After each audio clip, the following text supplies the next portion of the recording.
Chères téléspectatrices, chers téléspectateurs, salam alaykum, que la paix soit sur vous. Sidna Omar ibn al-Khattab, le khalifa, rapporte le récit suivant. بينما نحن جلوس عند رسول الله, pendant qu'on se trouvait assis autour du prophète sallallahu alayhi wa sallam, دخل عليه رجل, un homme vint à lui. شديد بياض الثوب, ses vêtements étaient très blancs, d'un blanc très pur. لا يرى عليه أثر السفر. On ne sentait pas qu'il venait de loin, bien que personne d'entre nous ne le connaissait. Il s'avança auprès du prophète sallallahu alayhi wa sallam, posa ses genoux sur le sien et se mit à l'interroger. Ya Muhammad, akhbirni anil islam. Muhammad, que veut dire le terme d'islam? Et le prophète sallallahu alayhi wa sallam a de lui répondre. L'islam, an tashhada an la ilaha illallah wa anna Muhammad rasulullah. Et que tu attestes de l'attestation de foi, qu'il n'y a de Dieu sinon Dieu, et que Muhammad est son prophète. An tuqim salat, que tu accomplisses la prière. An tu'ti zakat, que tu accomplisses l'aumône légale. An tasuma ramadan, que tu accomplisses le jeûne. Wa an tahujj al-bayt, que tu accomplisses le pèlerinage.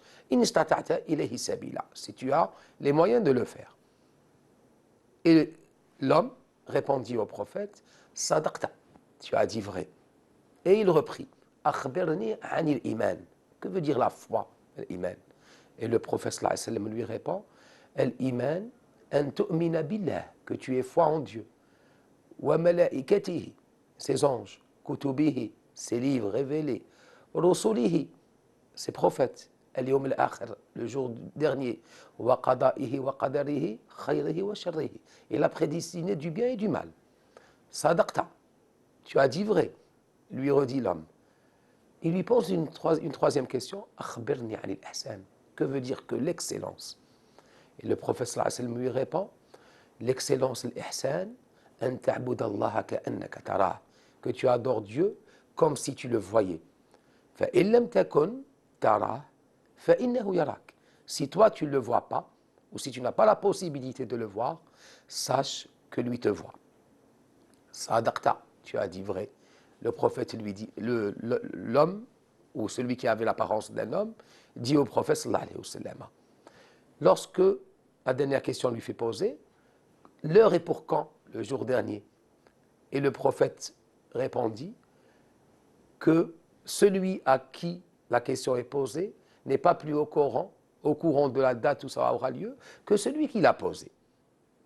C'est alors que la personne repartit, les compagnons étaient tous surpris. Qui est cet homme qui vient, qui interroge le prophète et qui lui dit, tu as raison. Le prophète sallallahu alayhi wa sallam leur rétorqua, Innahu Jibril, ja'akum yu'allimukum dinukum. C'est l'archange Gabriel, Sidna Jibril al-Qudus, le Saint-Esprit, qui est venu vous apprendre votre religion, sous la forme d'un homme.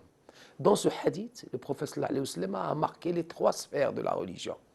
L'islam, qui est la sphère de l'apparent, la sphère des actes et des paroles.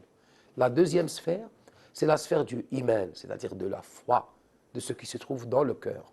La troisième sphère, ou le troisième niveau, c'est le degré de l'excellence, c'est l'être, comment on vit sa religion.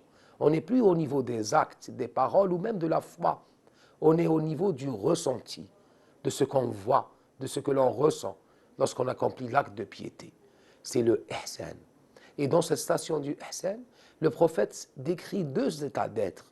Le premier, que tu adores Dieu comme si tu le voyais. C'est-à-dire au moment de la adoration, au moment de la prière, tu es comme celui qui voit, comme certains des compagnons, Sidna Ali disait,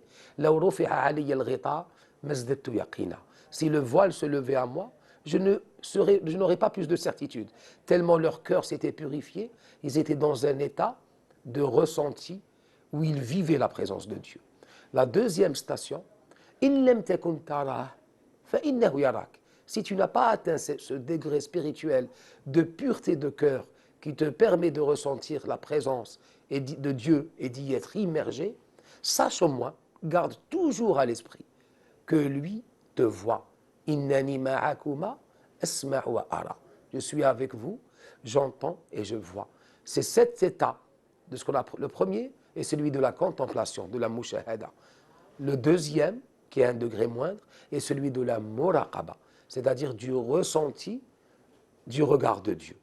Et le croyant, le cheminant, celui qui est en quête de vérité, qui cherche l'amour de Dieu, doit être soit dans l'un, soit des deux états. C'est-à-dire soit être au nombre de ceux qui ont un cœur purifié et qui ressentent la présence de Dieu, soit être au nombre de ceux qui ont la conscience, qui sont en permanence sur le regard de Dieu et en conséquence se conduisent convenablement sous son regard, que le Seigneur Tabaraka wa Ta'ala nous fasse ressentir en permanence sa présence et nous fasse dans du adab, de la bienséance en sa présence. Wassalamu alaikum.